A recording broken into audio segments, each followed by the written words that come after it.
Hi, ഇന്നൊരു bread sandwich ആയിട്ടാണ് വന്നിരിക്കുന്നത്. നല്ല അടിപൊളി ടേസ്റ്റി ഉള്ള ഒരു ബ്രെഡ് സാൻഡ്വിച്ച്. അപ്പോൾ അതിനായിട്ട് നമുക്ക് ആവശ്യമുള്ളത് ബ്രെഡ് ആവശ്യമുണ്ട്. അപ്പോൾ 2 സ്ലൈസ് ബ്രെഡ് വെച്ചിട്ടുള്ളതാണ് ഞാൻ കാണിച്ചു തരുന്നത് കേട്ടോ. അപ്പോൾ ഇനി ഈ ബ്രെഡിന് നമ്മൾ എന്ത് ചെയ്യണം, ഒന്ന് ടോസ്റ്റ് ചെയ്തെടുക്കണം. അപ്പോൾ നമ്മളൊന്ന് ദോശക്കല്ലോ ഇല്ലെങ്കിൽ നോൺ സ്റ്റിക്ക് പാനൊക്കെ വെച്ച് ഒന്ന് ബട്ടറൊക്കെ തടവി 2 സൈഡൊന്ന് മുരിച്ചെടുക്കുക. അത്രയേ ഉള്ളൂ കേട്ടോ. പിന്നെ നമുക്ക് ആവശ്യമുള്ള എന്തൊക്കെയാണെന്ന് വെച്ചിങ്ങനെ 2 മുട്ട ആവശ്യമുണ്ട്. അപ്പോൾ നല്ല വിശന്നിരിക്കുന്ന സമയത്ത് ഈ ഒരെണ്ണം കഴിച്ചിട്ടുണ്ടെങ്കിൽ വയറൊടും അങ്ങനെ നിറയും. അപ്പോൾ അതിനായിട്ട് 2 മുട്ടയും 2 ബ്രെഡും വെച്ചിട്ടാണ് നമ്മൾ ഇന്ന് കാണിച്ചു തരാൻ പോകുന്നത്. ഒറ്റ മുട്ട വെച്ചിട്ട് ചെയ്യാം കേട്ടോ.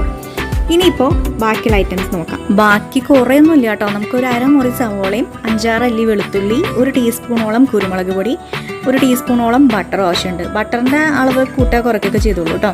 പിന്നെ വേണ്ടത് ഞാൻ ചീസ് എടുത്തിട്ടുണ്ട്. ചീസ് ഏത് മോസറല്ല ചീസായാലും ഇല്ലെങ്കിൽ എന്താ പറയുക ഗ്രേറ്റ് ചെയ്ത് തരുന്ന ചീസായാലും ഷീറ്റായാലും കുഴപ്പമില്ല കേട്ടോ. ഷീറ്റാണെങ്കിൽ ചെറുതായിട്ടൊന്ന് പൊട്ടിച്ച് വയ്ക്കുക. പിന്നെ അടുത്തത് ഞാൻ ഒറിഗാനോ എടുത്തിട്ടുണ്ട്. ഒറിഗാനോ ഒക്കെ ഓപ്ഷണലാണ്, വേണമെങ്കിൽ ചേർത്ത് കൊടുത്താൽ മതി കേട്ടോ. നെക്സ്റ്റ് സ്റ്റെപ്പ് എന്ന് പറയുന്നത് ഇനി മുട്ടയൊക്കെ ഒന്ന് ഉടച്ച് അതിൽ ഉപ്പൊക്കെ ചേർത്ത് ഒന്ന് ബീറ്റ് ചെയ്ത് വെക്കണം. അപ്പോൾ അതിനായിട്ട് 2 മുട്ട വേണമെങ്കിൽ എടുക്കുക, ഇല്ലെങ്കിൽ 1 മുട്ട വെച്ചിട്ട് നമുക്ക് ഇത് ഉണ്ടാക്കിയെടുക്കാം, കുഴപ്പമില്ല. അപ്പോൾ അതിലേക്ക് അല്പം ഉപ്പ് ചേർത്ത് കൊടുത്തു.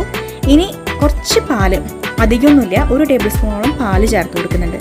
അതൊന്ന് സോഫ്റ്റായിട്ട് നല്ല ഫ്ലഫി ആയിട്ടുള്ളൊരു ഓംലേറ്റ് ഉണ്ടാക്കിയെടുക്കാൻ നമ്മളെപ്പോഴും സ്നാക്സൊക്കെ ഉണ്ടാക്കുമ്പോൾ കുറച്ച് പാല് ചേർത്ത് കൊടുക്കാറുണ്ട്. അപ്പോൾ ഞാൻ കുറച്ച് പാല് ചേർത്ത് കൊടുത്തു. ഇനിയിപ്പോൾ ഇത് നന്നായിട്ടൊന്ന് അടിച്ചെടുക്കട്ടെ. അപ്പോൾ ഇതിൽ 2 മുട്ട വേണമെങ്കിൽ ചേർത്ത് കൊടുക്കാം, ഞാൻ നോക്കിയിട്ട് ചേർത്ത് കൊടുക്കും കേട്ടോ. അപ്പോൾ ഇത് നന്നായിട്ടൊന്ന് അടിച്ചെടുക്കട്ടെ.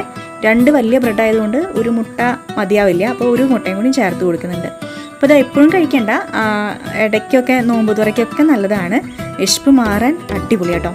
ഇനി ഇതും കൂടി ഒന്ന് ഞാൻ നന്നായിട്ടൊന്ന് ബീറ്റ് ചെയ്തെടുക്കട്ടെ. 2ഉം മിക്സ് ചെയ്തു. അതിന് ആവശ്യത്തിനുള്ള ഉപ്പും ചേർത്ത് കൊടുക്കുക. പാലിനും ചേർത്ത് കൊടുക്കുന്നില്ല കേട്ടോ. അടുത്തത് നമ്മളൊരു പാൻ എടുക്കുക, അതിലേക്ക് ബട്ടർ തൂവി കൊടുക്കുക.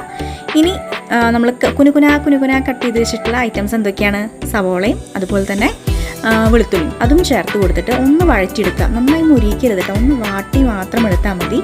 പിന്നെ ഇതിലേക്ക് പച്ചമുളക്, മല്ലിയില അതൊക്കെ ചേർക്കണമെങ്കിൽ ചേർത്ത് കൊടുക്കാൻ, ഞാൻ ചേർത്ത് കൊടുത്തിട്ടില്ല. നിങ്ങൾക്ക് വേണമെങ്കിൽ ചേർത്ത് കൊടുക്കാം എന്നാണ് ഉദ്ദേശിച്ചത്. ഇനി നമ്മളൊരു ദോശക്കല്ല് ചൂടാക്കാൻ വെച്ചു. അതിലേക്ക് നമ്മൾ മുട്ട ഉടച്ച് വെച്ചിട്ടുണ്ടായിരുന്നില്ലേ, മുട്ട ഉടച്ച് വെച്ചതും പിന്നെ വഴറ്റിയെടുത്ത സവോളയും അതുപോലെ തന്നെ വെളുത്തുള്ളിയും അതും കൂടി മിക്സ് ചെയ്തിട്ട് ഒരു ഓംലേറ്റ് പരുവത്തിന് ഒന്ന് ഒഴിച്ചെടുത്തു. ആ കാണുന്നതാണ് ഇത് ഇനി നന്നായിട്ടൊന്ന് ആയി കിട്ടട്ടെ.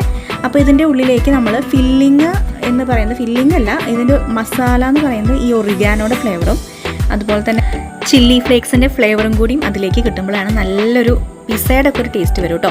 പിന്നെ ഈ ഓംലേറ്റിൻ്റെ മുകളിൽ നമ്മൾ ചീസ് വിതറി കൊടുക്കുക. ഞാനിപ്പോൾ ഓംലേറ്റിൻ്റെ ഉള്ളിൽ നന്നായിട്ട് ബീറ്റ് ചെയ്തിട്ട് തന്നെയാണ് ഇട്ടിരിക്കുന്നത്, അതുകൊണ്ടാണ് ചീസ് കാണാത്തത് കേട്ടോ. അപ്പോൾ ശരിക്കും നിങ്ങൾ ഓംലേറ്റ് ഉണ്ടാക്കിയതിന് ശേഷം മാത്രം അതിൻ്റെ മുകളിൽ തൂവി കൊടുക്കുക, എന്നിട്ട് ബ്രെഡ് വയ്ക്കുക, ഇതുപോലെ അങ്ങനെ മടക്കി കൊടുക്കുക. സംഭവം ഇത്രയേ ഉള്ളൂ. സാൻഡ്വിച്ച് പോലെ കഴിക്കുകയാണെങ്കിൽ ഈ ഓംലേറ്റ് അതിൻ്റെ ഉള്ളിൽ നടുവിൽ വെച്ചിട്ട് കഴിക്കുക. അപ്പോൾ ശരി, പുതിയ വീഡിയോ ആയിട്ട് വരാം. കമൻറ്റ് ചെയ്യുക, ലൈക്ക് ചെയ്യുക, ഷെയർ ചെയ്യുക, ഫോളോ ചെയ്യാനും മറക്കരുത്. Thank you.